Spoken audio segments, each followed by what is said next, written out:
Supsupin, oh. Oh. Boom. Ayos. Nadadala naman. May tropa, kain tayo. Ay mga tropa, for this video tayo magpipinto na rin suso para ating gagatan natin para tayo may ulam. Ito.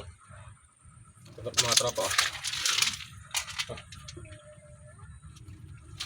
Ito yung bago natin itong lutuin, dapat kailangan natin muna tanggalan ng puwit para para masipsip natin yung laman, makuha natin sa loob.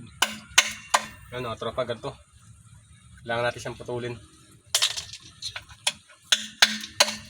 Ito po ay napanguha ko kahapon para para pang-ingin nga po dahil po ito pag kinukuha natin, kailangan natin munang pasukahin mga tropa.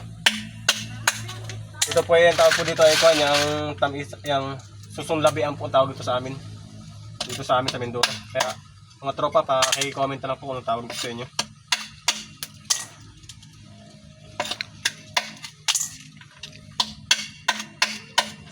Ayan mga tropa, kaya marami po salamat muli sa mga sumusuporta sa atin diyan. Ito naman po ay tamisan po ang tawag nito sa amin. Ito, tamisan po. Sobrang ligat po ng laman ito.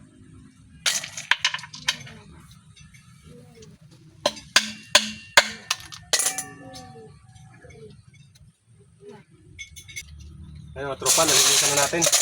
Nagputol lang lahat natin ang buntot. Ayan, lagyan na po natin ng gata.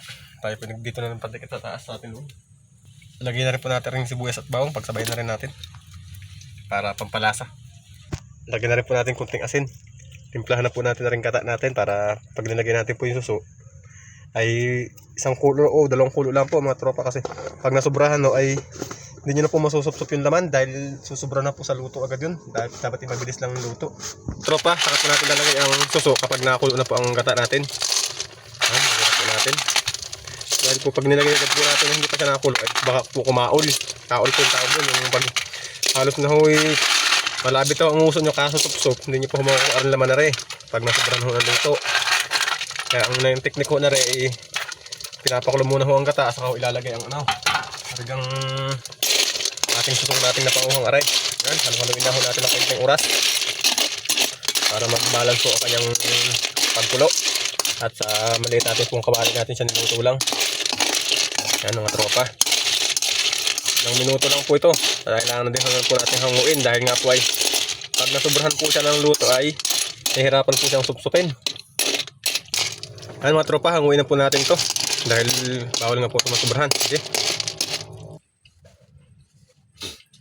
Yan mga tropa, ayos na. Tayo titikman natin at tayo kakain na. Okay. Sigat, tayo sumandok na natin ng kanin. Hindi ko na naipakita sa inyo.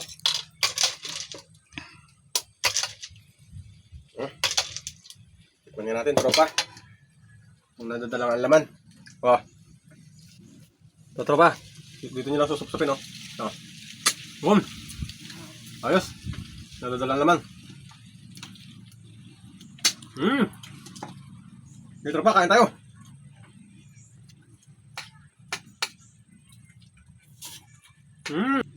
Yung mga tropa, hanggang dito na lang. Baka kayo mahili sa aking pagkain eh. Alam nyo na kung kumain, mabilis akong kumain. Para to sundalo eh. Okay, katropa, hanggang dito lang. Maraming salamat sa inyo sa inyong pagsubaybay sa video nito. At kung nakarating ka sa part ng video nito, maraming salamat. Okay, hanggang dito na lang.